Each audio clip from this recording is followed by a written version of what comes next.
everyone. Happy Friday. It's finally Friday.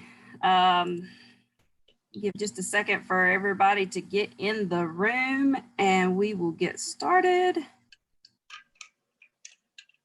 Happy Friday. Hope everybody's having a wonderful day so far.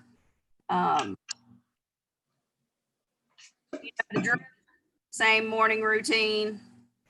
We've been doing this for quite a few weeks now, ending the last day of the 9th week. Isn't that wild? So, chat your questions in. You're watching on YouTube Live, chat your questions, comments there, and Julia will pull them over into the Zoom chat so that we can recognize those. And after the fact, uga.edu, click on the Auxiliary Connections tab, survey and feedback, leave your comments, questions there.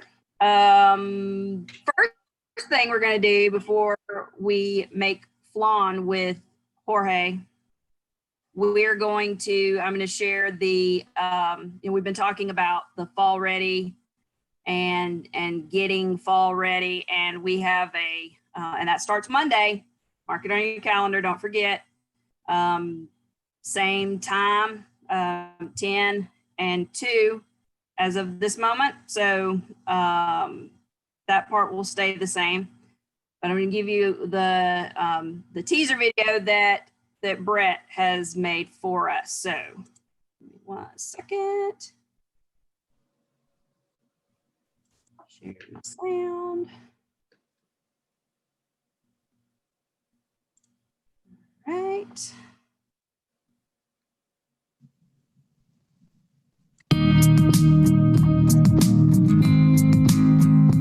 Good morning, Auxiliary family. I'm so glad to be here with you today to begin talking about how we can get fall ready together. Our focus is about the shift. We're about to start thinking about how we return to campus. So we want to start talking about it a little bit with you and start preparing ourselves for it. We've been away from the campus we love so much for so long now. We've probably changed our habits, and it might be time to start thinking about getting back into shape for getting up in the morning and those kind of things. So we've done a good job of staying connected and growing during this time, and that's something we're really proud of, and something that I believe is really going to help us as we begin to think about getting ready to return to campus.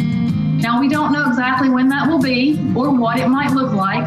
We suspect it will look quite different than what we're used to. We probably won't see the number of people on buses or the number of people in dining halls that we're used to at first. So we will work together through this to be able to manage and to be able to be prepared for whatever we might face. But that's going to take us staying connected and united. That's what we've built here. We've built a connection that's strong, and we want to continue it. And we need to continue it because we need to be better than ever when we return to campus in order to support our faculty, staff, and students. So I hope you'll join us over the next several weeks as we start to shift our focus during these auxiliary connections, and we start to move into programming that we'll take a look at what things might look like when we return to campus and how we can be prepared to be the absolute best and provide our campus the absolute best service possible. Let's remember, we're all in this together, and let's get fall ready together.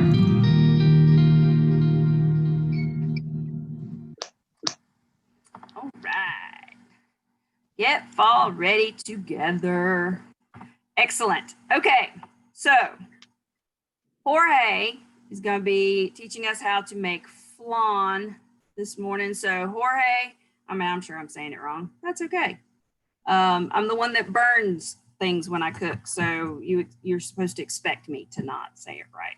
So, all right, Jorge, you want to introduce what we're going to be presenting today? Good morning, everybody. Thank you for being here. I want to get this out of the way before everything starts. The thank you part. The thank you. I'm really grateful that you guys are here. I'm the worst public speaker probably in this side of the planet. I get really nervous. It's something of a is something of a handicap for me. And these videos and talking to you guys and getting these things done has helped me a lot. So in the beginning, when I was approached to do this, I didn't really want to do it because it'll be public speaking, just multiply by 10, because I'm not seeing anybody's face. I'm not seeing their reactions. I'm not seeing everything. I'm not even hearing. It's difficult to engage, but it's been getting easier. And just seeing the feedback that we get and the comments that I get, I just want to say thank you. You guys have been really patient with me, and I appreciate that a lot. And like I said, mostly that's where the music part comes in my videos. I'm probably gonna have to tone it down a little bit just because I'm getting more comfortable doing. The music part is the part that relaxes me. Flan. This is my wife's family flan recipe. My wife is from the state of Mexico, city of Mexico, and it differs a lot from my grandma or even my mom's side of the family because they use milk. They don't use evaporated milk or anything like that. Again, extremely easy recipe. You got evaporated milk, sweet condensed milk, eggs, vanilla, lime zest, and sugar for the caramel. And that's it. It's one of those things that is so simple, just so incredibly good that when you start making it, well, don't make it every single week because it's no. I was gonna get Catherine involved, Catherine Ingersoll, nutritionist, involved in this video. Then I realized, well, I'm making fun. It's not the healthiest thing ever. But moving forward is hopefully something that you guys can start making more often and feeling more comfortable making. It's one of the most basic custards there is. And again, hopefully you enjoy it. And this one are a couple of short videos, and we can have some conversations later about the flan and some of the things that happen. Okay, Catherine, we can roll. Okie dokie, here we go.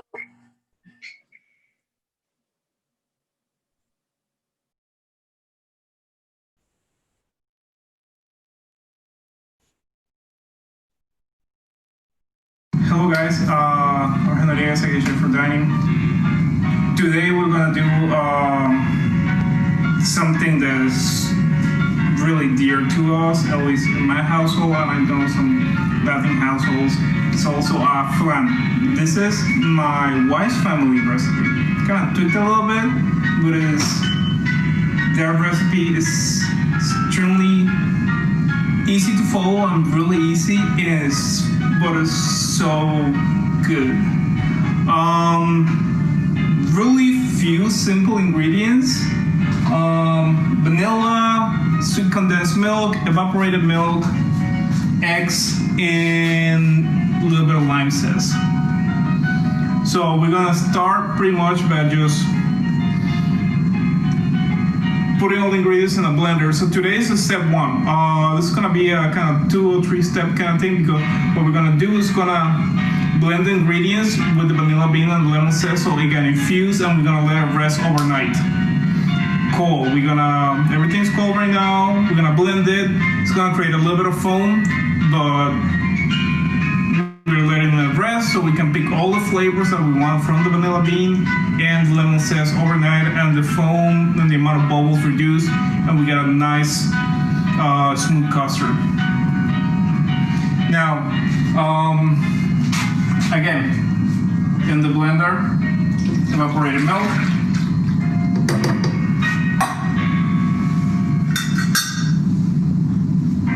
sweet condensed milk. I'll give you the ratios. This is 1 can of each. So 12 ounces of the evaporated milk and 14 ounces of the sweet condensed milk. And sweet condensed milk is just so good. This thing, you can eat it by itself on toast if you wanted to.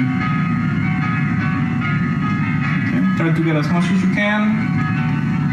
The spatula.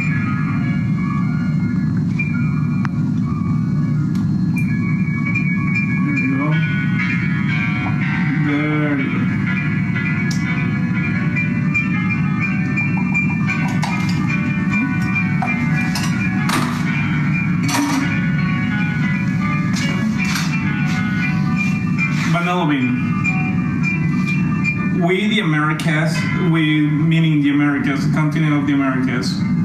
From Alaska to Tierra del Fuego had contributed so much to culinary culture and culture itself in the world. And vanilla for me is one of those things that is on the, you'll ask me, vanilla culinary wise is one of those top 10 things that we have contributed to the world. Vanilla is originally from Mexico. Now you see a lot of vanilla grown in Madagascar, but vanilla originated in Mexico. So it's one of those things that is so subtle yet complex. And I've never understood the concept of plain as vanilla, because this thing is not plain at all. The flavors that I have, the umami that I have everything in it to make a perfect sweet dish, perfect dessert. Even for savory, a touch of vanilla,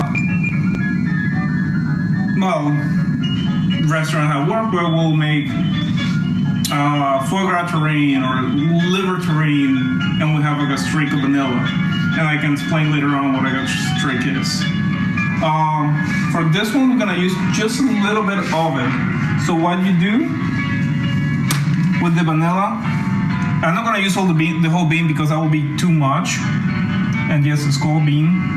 So we're gonna just cut a little bit of it. Go in the middle and scrape all that goodness that is inside. But here's the thing.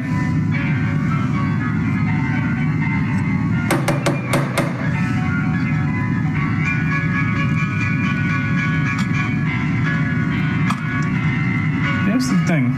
I'm gonna use the whole bean in it. And you guys are gonna see why, because what I'm gonna do is I'm gonna blend it and try to get everything into it. We get that in there, that in there, and try to get as much as you can in there.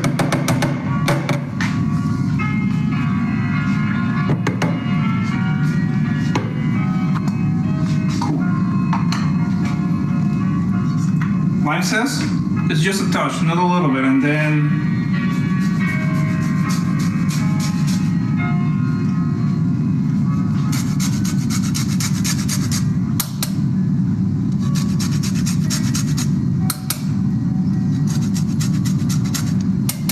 you want to stop zesting when you hit the white pit. You just want the outside part, so make sure this is nice and clean. Just a little bit of it. And see.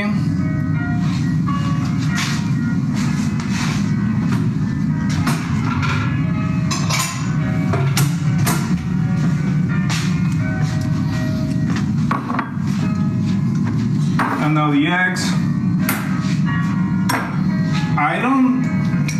I never crack the eggs inside. What I'm gonna do, I always crack it on the side just in case any shells falls off or anything like that.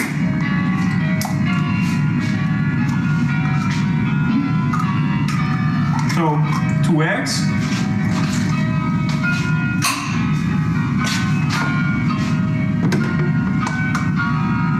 Into the blender. 2 whole eggs, just for that into the blender.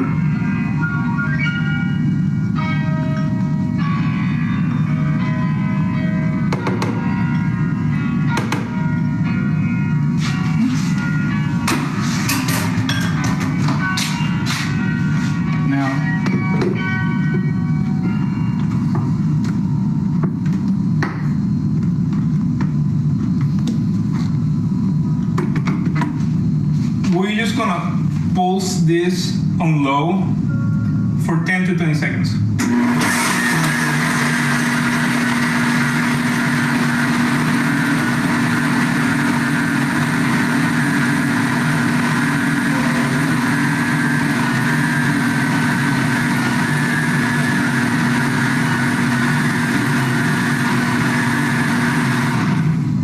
And we're on high.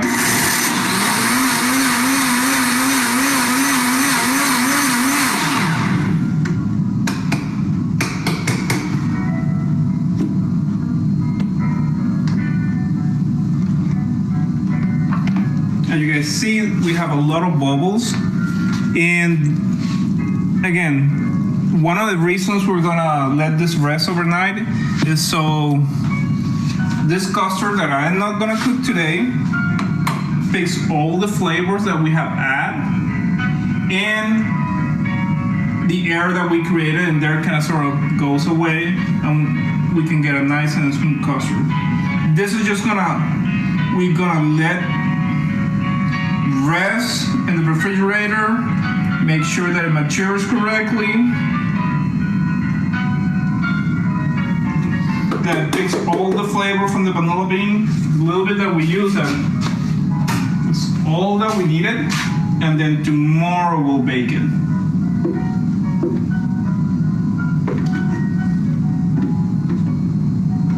Okay.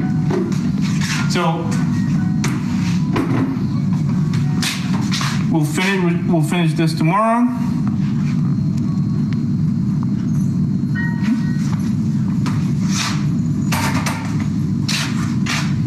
Cool. Thank you, guys.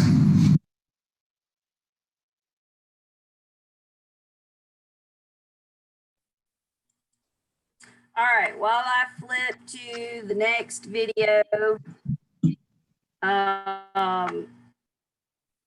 Jorge, what question came through about the difference between white eggs and brown eggs? There's no difference. Just the Well, shell. there you go. The only difference is just the shell color. That's it. Well then, there you go. Now you know. Let's see. Where'd you get the vanilla bean?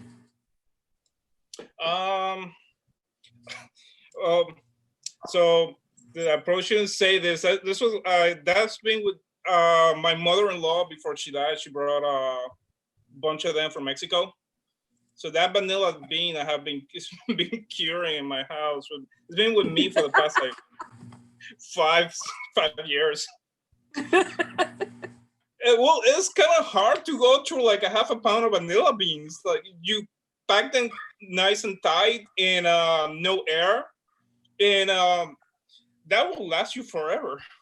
We're making our flan today with contraband vanilla. Love it. Well, it wasn't contraband. It's just that I don't know why I still can't figure out why she brought so much. I asked her to bring some and she brought half a pound. I'm like, this is gonna last. I'm gonna be able to pass this to my kid. That's all right. Okay, I think. Does that say part 2 for y'all? Bring it. Hey guys, so Jorge Noriega, Executive Chef for UJ Dining. Video number 2, session number 3, the flan part. So we made everything. Well, we didn't make everything. So we made the base for the flan yesterday, and now we strained all of that. We let it mature, and we let it kind of sort of everything come together flavor-wise. And this is how it should look. We strain it to a fine mash, and we should be able, and that's the hardest part, just waiting, having the patient wait overnight. Now, we already made the caramel. We put her in our flan dish, or which is any type of dish that you can find. You can put in the oven in a Bain Marie. So just give it a quick stir, not to get too much air into it, not too many bubbles, and pour right on top of the caramel. Don't fill it all the way through. I'll show you. Fill it all the way too. Well, I didn't think I was gonna be able to fit all in it. But there you go. Make sure that the vanilla beans or everything is right next into it. And now we're gonna do what we call a Bain Marie, which is pretty much baking in a vat of water.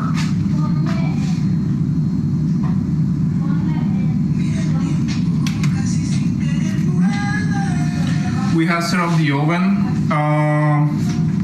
If you have a standard oven or gas oven, you don't have to worry. The only thing you need to worry about is don't use the convection fissure on it, because you don't want the hot air blowing all around, because you want the steam from the water and the water itself cook the custard. Have it set up at 275 because I know this oven is not as hot. Depending on the oven, it's 250 to 275 Fahrenheit. So this part goes in the oven right now.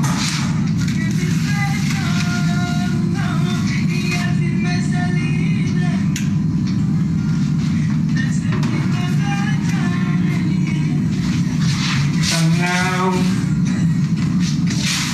we will add our hot water to the pan. This is the easiest way to do it.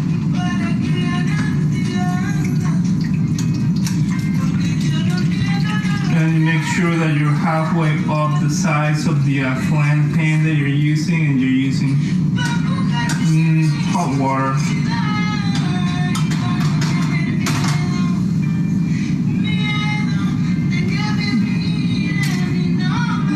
Okay, this one needs a little bit more water.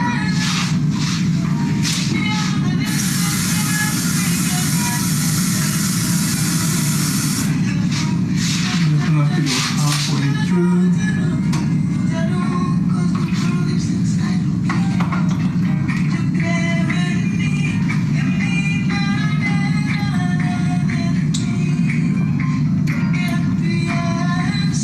There you go. So you leave it on cover, 275.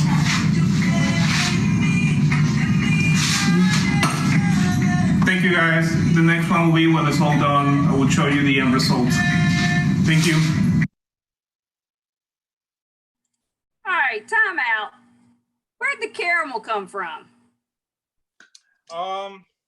So caramel, the way I learned how to make caramel, and extremely easy for a 9-inch pan, is a 1/4 cup of sugar and just enough water to make it into a sandy slurry. Then put it on your stovetop, medium-high heat, and don't touch it. Just let it start caramelizing. The only thing you need to do, if you see some crystals around the inside of the pan of sugar, brush them slowly with a little bit of cold water so they go back into the sugar mixture. Let it cook until you start seeing the right color. The water will evaporate pretty fast, so you're just gonna see the sugar start bubbling, the liquefied sugar start bubbling. And you let it go until you get to the color that you want. I like the darker stage of caramel for the flan.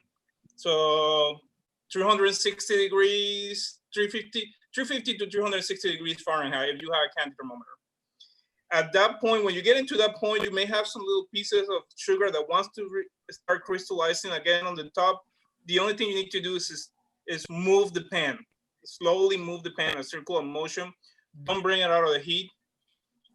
And as soon as you're ready and you get to the color that you like, yeah, you don't stir anything, just move it slowly so the sugar start getting to the top of the liquefied sugar, get mixing itself back to the caramel. Until you get to that point, when you get to the point, bring it off the heat. It's still hot, really hot. Please be really careful because a caramel burn will stay with you forever. Put her into your flan pan. Make sure that covers the whole bottom and let it set. Let it cool down a little bit before you put the, let it set completely before you pour your custard in it.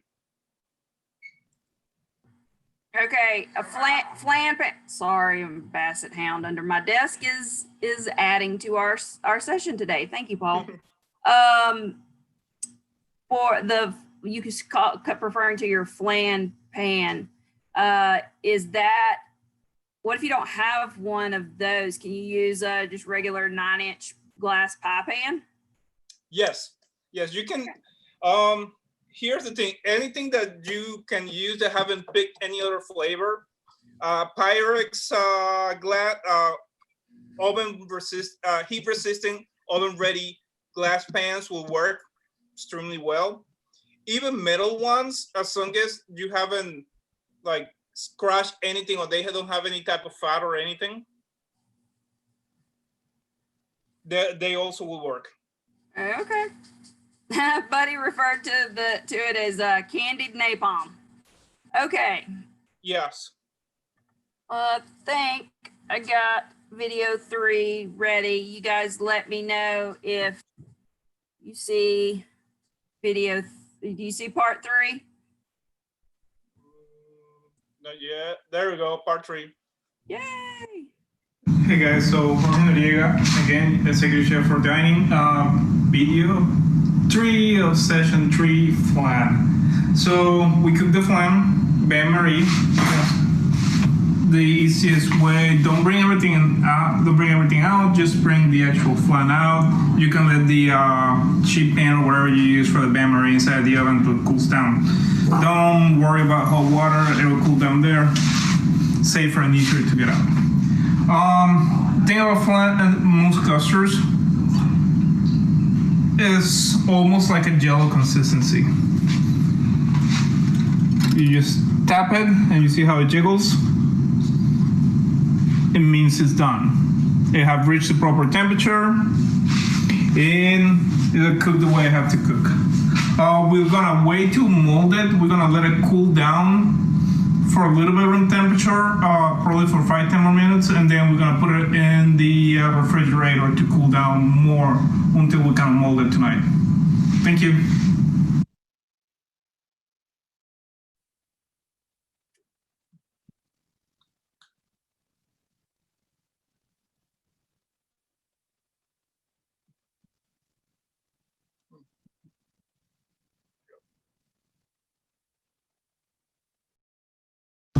Hey guys, so the last video of the flan session.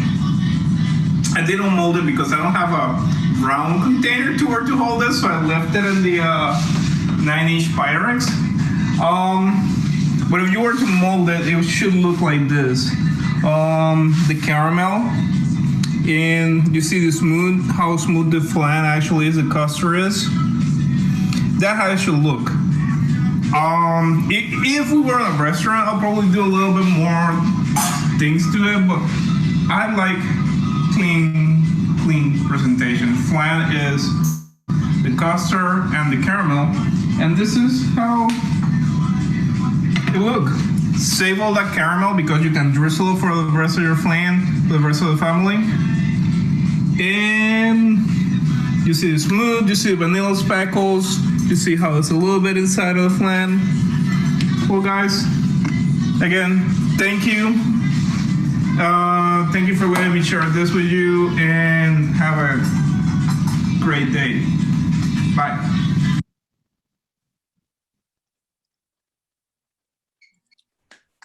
Okay. So many questions in my, but we'll get to that later. Okay. So let me go back to the questions. I saw some. How long do you bake it? So that's a tricky question, because it depends on your oven and how even your oven is and how efficient it is to retaining heat. I started mine at 275. I set the timer at half an hour, and then at that point it wasn't done. I lowered because it was getting too much color on top to 265. Turn it, put my timer for another 15 minutes. Still wasn't done. I let it go for another 15, and then got to the right consistency and right temperature. So depends. It depends a lot on your oven. If you know your oven, if you have worked with it and you know how efficient it is, I will say 275 for 45 minutes to 1 hour. That should be, it should be done. If you know your oven and you know it's an efficient oven, that the heat is regulated inside is properly, yeah. If not, I will do it at 250 just because I don't know if it has any hot spots. And I will check first half an hour, then every 15 minutes until you get to the right consistency. Okay.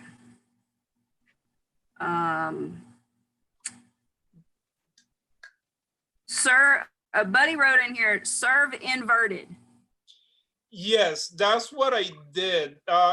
Because the way you do it, you will mold it into a serving platter, and you will have that dark part. We have the flan, which is gonna get dark because of the caramel, and you're gonna let all the caramel run down to the sides of the flan.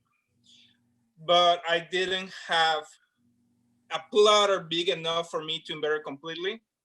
So I just got a wedge. You can do it anyway. If you don't have a platter, you can leave it in the Pyrex and cut a wedge every time you want a little bit. If you're doing it for a family gathering or for your family unit that night, you can, if you have a platter big enough, just run a knife around the edges, flip it on top of the platter and let it sit. It's just gonna, don't push it, don't do anything to it, just wait. Gravity and the liquid is gonna push it down and it's gonna into your platter. When it's done, you will see it because it's not, there's not that, you will see that it's not stuck to the pan anymore, and you can lift it and present it like that. Okay. Say you don't have a glass pan like that, but you do have a metal one. You can't cook it in that, but does the heat need to increase? No. Here's the reason you don't increase the heat, because a chef I learned from gave me this analogy, and hopefully it works here, is let's say you're driving a sports car and you're driving 100 miles an hour, but then all of a sudden you need to stop and you only got 20 feet to stop. It's really difficult, almost impossible to do. Same sport car, you're driving at 20 miles an hour, something happens, you need to stop in 20 feet, you are able to do it. What happens at the higher temperatures is that the egg coagulates and then start curdling the higher the temperature it goes. So after you reach the point where the flan is completely emulsified, the protein, the fat, and everything is that perfect stage, it's just a couple more degrees until it becomes scrambled egg. That's why I like to leave it at that temperature. Just, it gives me more time. It gives me a little bit of leeway for me to be able to leave it in the oven, put my timer, and keep doing something else. But no, if you use aluminum, you can use the small aluminum cups and do a bunch of little flans. I will still do 250 to 275. Yeah, the little bitty individual size. Yep. You will need more caramel because you got more little things to fill with caramel, but yeah, I will still keep the same temperature. Okay, so for anybody that was interested in knowing, we are going to have this recipe out. It may be Monday, but we will, I will harass Jorge until it is done and we actually have it in hand and can share. So we will be sharing that. And Robert wants to know, when do we get samples? That's what the little individual pans are for. That's your sample. So we'll work on that. Questions? Anybody have any other questions? As I go, I'm going back to look. Mark says samples every day after we return to work. Return to our offices anyway. That's true. That good clarification, Mark. We're working. Little pans. You can find the little pans just about anywhere. I mean, you find Walmart, Target. They probably have them at Robert says Amazon. I thought I had one. I did have one, I think, right here in my one of my children stole it or something. So that's fine. I'll go find it later. Yeah, but you can find the pans pretty much anywhere, including Kroger in the baking section. Yeah, the little pans, they even sell the disposable pie tins. Those should work too. They're a little harder to maneuver, but a 9-inch pie tin, disposable pie tin will work. I thought you were talking about little tiny pie tins, and I was just thinking that sounds adorable. But yeah, it's more work, but yeah, they will work for this. Okay. Oh yes, Melanie at thrift stores for sure. That's the best. Pie and muffin tins at Dollar Tree. Those are a little bit more difficult because a muffin tin is kind of hard to mold everything at the same time. Individuals are a little bit easier because you don't need to mold them all at the same time, and you don't need to eat them all at the same time. You just unmold and eat the ones that you need or you want to eat at that point. Okay. This is in Food Pro already, isn't it? Yeah, it is in Food Pro right now. Okay.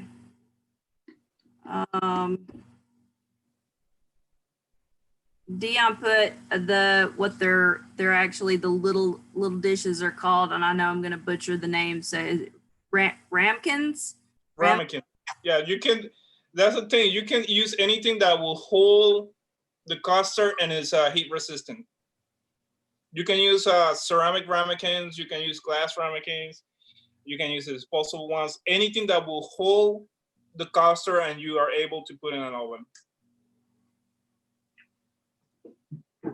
I have a container. I can do a drive-by, and you can just put me a sample in, and we can have a contactless sampling. I just came up with an idea. Contactless sampling. Bring your own spoon. Hello. Okay. Any other questions, thoughts? We have a lot of people on today, and are we either still asleep or we're just drooling over the flan? Could go either way.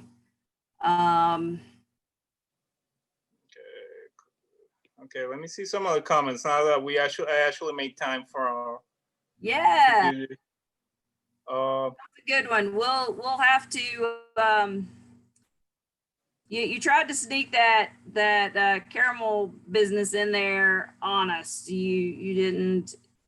I didn't get to watch that part. I'm kind of sad, but well, if you're making the little one individual size, can they be frozen? It will break down. They will break down. It's a lot easier for this kind of things just to make what you want to eat in a 5-day period of time or 8-day period of time. I wouldn't freeze them. I don't think they will freeze well. Well, we can talk about vanilla. Last time I did a presentation like this, the main question was, is vanilla extract vanilla bean the same? Well, technically, yes. Natural vanilla extract is just vanilla scrapes and vanilla beans that have been left macerating in a alcohol-based solution. Oh yeah, okay, that was what I did want to ask that. That reminded me. So you scraped the vanilla Mm-hmm. and then you put the bean. I only did this because I was gonna strain it afterwards. You don't, if you're gonna strain it, I put everything in there. I wanted to get some of the flavor. And the actual bean is edible. Too strong of a flavor and too much of it, but it is edible. And why did you scrape it if you were just gonna put the whole thing in there? First to have it, and you do want to get all those little pieces of vanilla in there. You want to break it down. You want to make sure you scrape it as much as you can to get it, because even if it was a small piece, even if you're gonna blend it, you want to make sure that the little specks of vanilla are there. That and the outside part of the things that give the flavor. The whole thing about using vanilla extract, still this kind of similar in flavor. It just because it's in an alcohol-based solution, it evaporates as soon as you start adding some heat to the whatever you're cooking on it. And for me, it takes away some of the flavor and well, not that much flavor, but some of the smell notes, some of olfactory notes. And I like just keeping it there. That's why I didn't apply heat to this one in the beginning. I just wanted to infuse cold. But depending on the vanilla extract, there's some really good vanilla extract. Just the same thing, vanilla bean with alcohol with a vanilla bean in it. What you do with the vanilla, with the rest of the vanilla bean, if you can keep it in a airtight container when there is no sunlight hitting it, you can keep it for a good amount of time. If you didn't put the whole vanilla bean into it, you can actually, if you have a container of, let's say, sugar, you can put the spent vanilla bean into the sugar. It's gonna flavor the sugar. You can put the spent vanilla bean into half and half, and you, after a day or two, you have vanilla flavor half and half. Did you just refer to it as spent vanilla? Like I just spent my entire paycheck on baking pans? Yeah, something like that. Okay. There's a lot of issues. Like one whole vanilla bean, I just use a small fraction of it because it's so strong, and you still get that.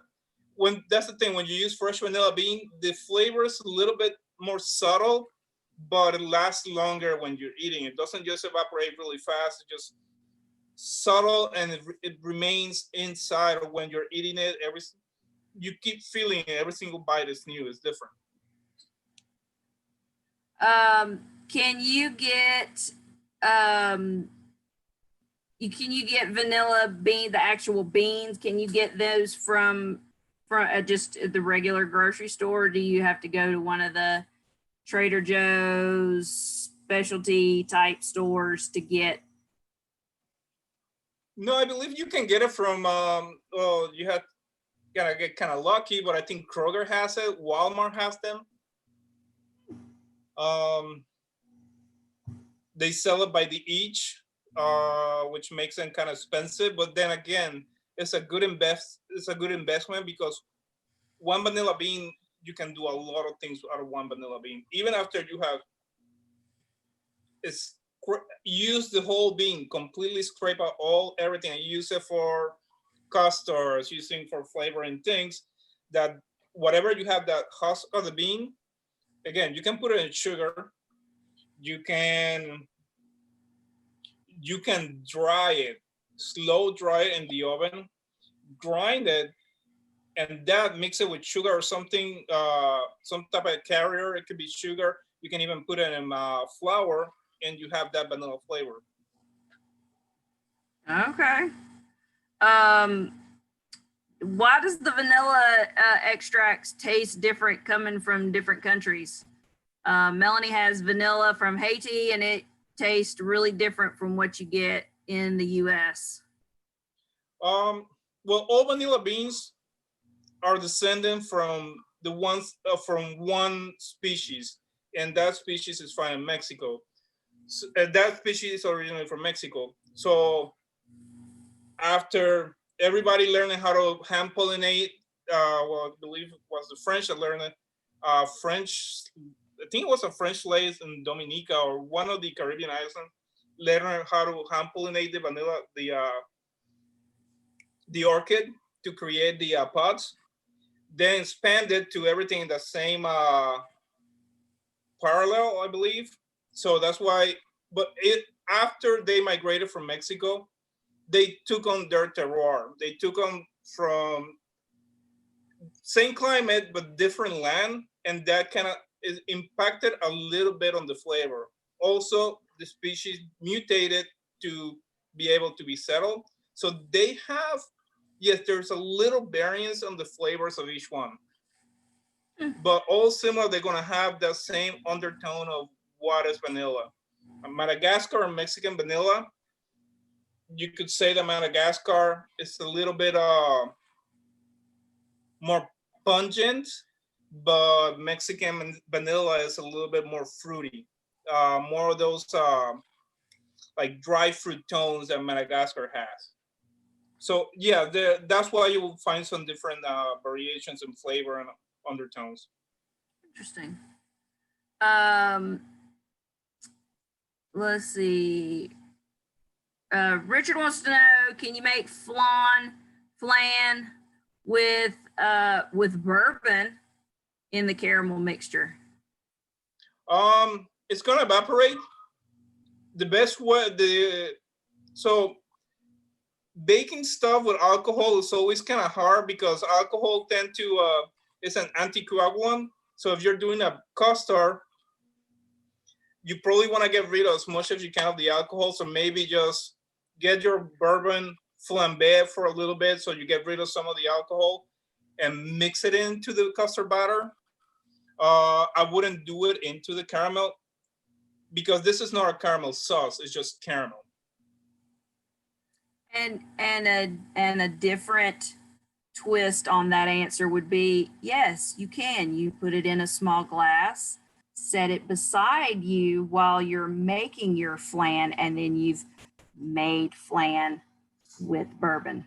Just saying. Well, yes, you can also do that. That's acceptable. Do you know how to make vanilla extract? Again, yes, homemade version will be homemade version is that you already use your vanilla bean. You put it in a container with some type of alcohol, I will say a higher proof, because you're still gonna use it for cooking. A higher proof alcohol, depending on your preference, I will use a clear one so it picks all the flavor of the vanilla, and you just let it macerate for a couple of weeks, some even months, and that's basically what your vanilla extract is. Okay. Let's see. Let me see. From YouTube, what is the ratio for liquid versus the bean? Solid question. So that's that's a preference thing. For me, that little part I use probably 1/16 of the vanilla bean. That little part in there, you saw 1/10 of the vanilla bean. It gave me enough of the flavor and aromatics for that amount of flan. So that was total of 30 ounces of liquid and 2 eggs. That was enough for me. Some people would like it to be more prevalent. So again, it's a preference thing. But again, that is probably, it was probably 1/8 of an ounce, if even that, for those 30 ounces of liquid. Okay. How long does the flan usually last once it's prepared? Not long, especially in my household. I didn't mean how long does it last. Okay. Into I will that say stepped right into that one. Yes, you're right. yes, you did. I don't like to keep things longer than 5 days. 5 days is it's a good guideline because that's what health department, and I'm not just saying because of the health department, it's just because why would you want to keep something more than 5 days? So 5 days is probably a good amount of time if it makes it to that long. Yeah. Okay. If it makes it that long. I like that little caveat that you threw in there. That's excellent. Okay. I think I've answered all the questions. Cool. Ask. I didn't answer any of them except for the bourbon. Did answer that one.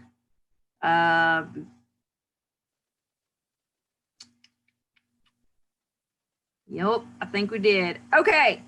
What other flavors? Sorry, Dion, you did ask that, and I'm sorry, I did miss that one. What other flavors can you do?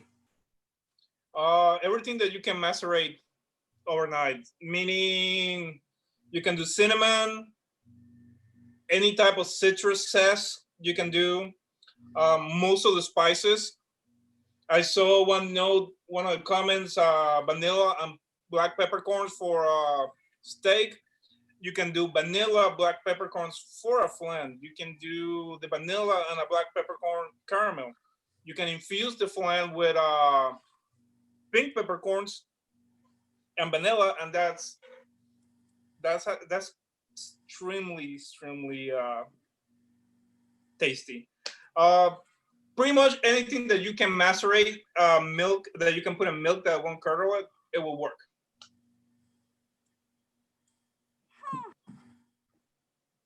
Okay. I would not have put peppercorn in my flan. Oh, but a little bit. Don't peppercorn and star anise, vanilla in a flan. Yeah, is out of this world. You may have to prove that. I don't know if I can emotionally make myself put peppercorn in my dessert like that. I don't know. We'll see. It's that balance. Again, we're going back to the balance. It's that balance between savory, sweet, salty, spicy, acid. When you get to that perfect balance, you won't get tired of eating it. All right. All right. Before we lose anybody, I mean, we have still 6 minutes, so we could talk about sweet and savory for 6 minutes if we really wanted to. But I just want to make sure that I put the plug in for this afternoon at 2. The session is titled "Being the Best You." Being the best you, not YOU. And that's at 2:00 this afternoon. And don't forget, next week we are moving into being fall ready together. Robert and Brett are going to kick us off with on Monday morning with that. So you definitely don't want to miss any of that. And what am I forgetting, Jorge? I don't think so. We haven't just quite yet decided what we're gonna do next week, but we still got some time. Indeed.